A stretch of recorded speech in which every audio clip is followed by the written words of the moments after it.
फाल्गुन पूर्णिमा होली की आप सभी को हार्दिक शुभकामनाएं। आइए जानते हैं सूतक के नियमों को। कितनी देर आपको मानना है, पूर्णिमा व्रत कब करें, कौन से उपाय आप अपने घर पर रहकर कर सकते हैं, गर्भवती महिलाएं क्या करें और क्या न करें, ये भी अपनी वीडियो में जानेंगे। पुत्र विवाह, नौकरी, रोग, कर्ज मुक्ति के लिए उपाय इस वीडियो में सब कुछ पता चलेंगे। ये वीडियो आपके लिए संपूर्ण सुख देने वाला हो। बस आपसे अनुरोध है कि वीडियो के अंत तक बने रहें। वीडियो में आप देख रहे हैं, आपको बहुत ही आसानी से सब कुछ समझाने की कोशिश कर रही हूँ। इस बार होली पर बहुत दुविधा है, भद्रा भी है, साथ के साथ चंद्र ग्रहण सूतक रूप में पूरे भारत में मान्य हो रहा है। ऐसे में पूजा कब से कब तक ना करें, इसकी पूरी जानकारी हम आपको देंगे अपनी इस वीडियो में। बस अनुरोध है वीडियो के अंत तक बने रहें। जो पूर्णिमा है, जो अपने आप में सत्यनारायण भगवान, चंद्र देवता भगवान को समर्पित है, बहुत ही सुंदर दिन है। माता लक्ष्मी की स्तुति से भाग्य प्रबल होता है, दुख दरिद्रता का स्वतः ही अंत हो जाता है। परंतु सूतक भद्रा में किस तरीके से पूजा नियमों का पालन करें। सबसे पहले तो भारत में ग्रहण पूर्ण रूप से मान्य। गर्भवती महिलाएं, आपका भले ही कोई भी महीना चल रहा हो, अगर आपका कोई रिश्तेदार है या स्वयं आप हैं या आपका कोई और भी है, तो आपको उसको बताएं कि महामृत्युंजय मंत्र का जाप करें और चंदन से या फिर अपने लाले पीला ले लें। 3 तारीख को सूतक है, ग्रहण है, तो पूर्ण रूप से अपने पेट में गोबर या फिर लाल चंदन या फिर पीला चंदन है, किसी भी फिर गौ माता के पैरों की रज होती है, उसकी मिट्टी मिल जाए, अपने पेट में उसे जरूर से लगा लें। और कहीं कुछ नहीं मिलता तो सबसे सरल रहता है चंदन। चंदन आसानी से हर जगह मिल जाता है, तो त्रिकुंड अपने पेट पर बना लीजिए और महामृत्युंजय मंत्र का जाप करने के लिए गर्भस्थ शिशु की हमेशा रक्षा होती है। कार्य सभी को करना है, जितने भी रिश्तेदार हैं, जानने वाले हैं या स्वयं आप हैं, तो आप उन तक ये बात जरूर पहुँचाएं। अब पूर्णिमा का व्रत सबसे पहले जाने की कब करना है। पूर्णिमा व्रत हमेशा ही एक ही चीज देखनी चाहिए। रात्रि में जब हम पूर्णमासी का व्रत करें तो शाम के समय पूर्णिमा तिथि व्याप्त होनी चाहिए। चंद्र पूजन जब हम करें तो इस आधार पर साल 2026 2 मार्च की शाम 5:56 से पूर्णिमा शुरू हो रही है। पूर्णिमा तिथि का समापन 3 मार्च 2026 को शाम को 5:07 के आसपास होगा। 3 तारीख को सूतक भी रहेगा। सूतक में व्रत उपवास करना ठीक नहीं है, अशुद्ध अवस्था है। उस दिन पूर्णिमा शाम तक 5:07 तक रहने वाली है। ऐसी स्थिति में अधिकतर जो गुरुजन लोग हैं, अधिकतर जो पंचांग है, जिसमें से मैं शुभ अशुभ समय आपको बताती हूँ, उस पंचांग में भी 2 मार्च 2026 दिन सोमवार को ही पूर्णमासी का व्रत किया जाएगा। अब बात करेंगे होली कब करें। आपको बताते हैं, होली भी पूर्ण रूप से एक ही मात्र मत आ रहा है सामने कि 2 मार्च 2026 को ही होलिका दहन होगा। 3 तारीख को कुछ भी नहीं होगा।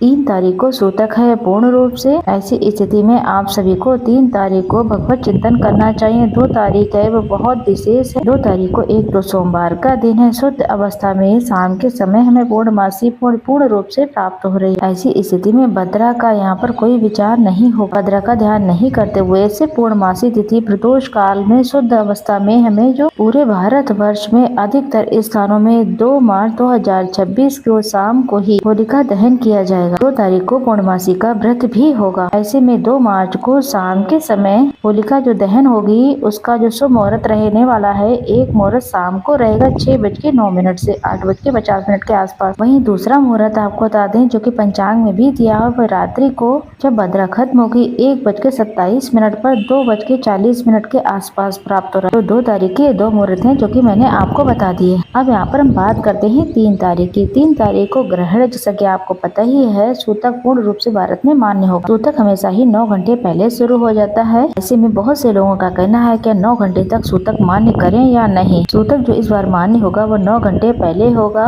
6:20 से सूतक मान्य हो जाएगा 3 तारीख को। और 6:20 से पहले आपको भगवान की पूजा से मंदिर में जाना, जो भी करना है वो कर लेंगे। स्नान आदि से निवृत्त होकर सूतक काल में भगवान के पट बंद होंगे। पूजा पाठ के जो भी काम है पूरी तरीके से नहीं होंगे। 3 तारीख को चंद्र ग्रहण है और 6:20 से पहले आप भगवान को भोग प्रसाद, पूजा पाठ, नियम जो भी है वो सूर्य भगवान को जल चढ़ाना, दीप दान करना द्वार पर, ये सारी चीजें आप कर लीजिएगा। फिर ग्रहण लग जाएगा, फिर ये सब करना बिल्कुल भी ठीक नहीं होगा। जो गर्भवती महिलाएं हैं वो क्या करें। इतना बड़ा दिन है, 9 घंटे तक वो किसी भी रूप में नहीं रह सकती हैं, तो बिना प्यास के, भूखी प्यासी 3 तारीख को जो चंद्र ग्रहण शुरू हो रहा है वह हो रहा है दोपहर में 3:20 और चंद्र ग्रहण समाप्त होगा शाम को 6:46 के खास करके साफ सफाई करें, स्नान करें, भगवान को स्नान कराकर घर में गंगा जल का छिड़काव करें। भगवान का नाम जाप करते हुए आप सभी लोग घर पर कपूर इत्यादि प्रज्वलित। शिवलिंग पर आप सभी लोग 1.25 किलो जितना भी हो सके 1 मुट्ठी चावल दान के रूप में जरूर आए, क्योंकि चंद्र देवता मन मस्तिष्क के कारक होते हैं। आप चावल और रुई जरूर दान करके आए। अगर वही ग्रसित रहते हैं तो शारीरिक, मानसिक, आर्थिक परेशानियां रहती हैं, कोई भी अगर दिक्कत परेशानी रहती है, कोई मनोकामना नहीं पूर्ण होती है, पैसा बीमारी में खर्च होता है, तो आप सभी हमारी बात माने तो मैं आपको बराबर बता रही हूँ, 1 या फिर 2 पैकेट जो रुई की बत्ती वाला पैकेट आता है, फिर रुई दान कर सकते हैं, तो रुई के बंडल भी दान कर सकते हैं। सफेद रंग की कोई भी चीजों से मंदिर में दान करके जरूर। ऐसे में चंद्रमा जो है कुंडली में कमजोर या फिर स्थिति में होता है, ग्रहों की चाल डाल बिगड़ी रहती है, तो वो पूर्ण रूप से सही हो जाती है और आपका सौभाग्य चमक उठेगा। 3 तारीख को जैसा कि मैंने आपको बताया, गर्भवती महिलाएं अपना ध्यान रखें। गर्भवती महिलाएं और सभी को ग्रहण के दौरान ज्यादा से ज्यादा मंत्रों का जाप करना है। अन्य समय की अपेक्षा ग्रहण के दौरान मंत्र जाप, भगवत गीता या हनुमान चालीसा, श्रीमद् भागवत गीता का पाठ, रामायण का पाठ, शिव महापुराण की कथाएं सुनी जाएं तो अनंत गुना लाभ मिलेगा। घर में जो भी खाद्य सामग्री बनी हुई रखी है उसमें जो है कुसा या फिर तुलसी दल या फिर दूर्वा घास, फिर उसको बाद में काम में ले सकते हैं। अशुद्ध नहीं होगा, शुद्ध अवस्था में रहता है, लेकिन ग्रहण के दौरान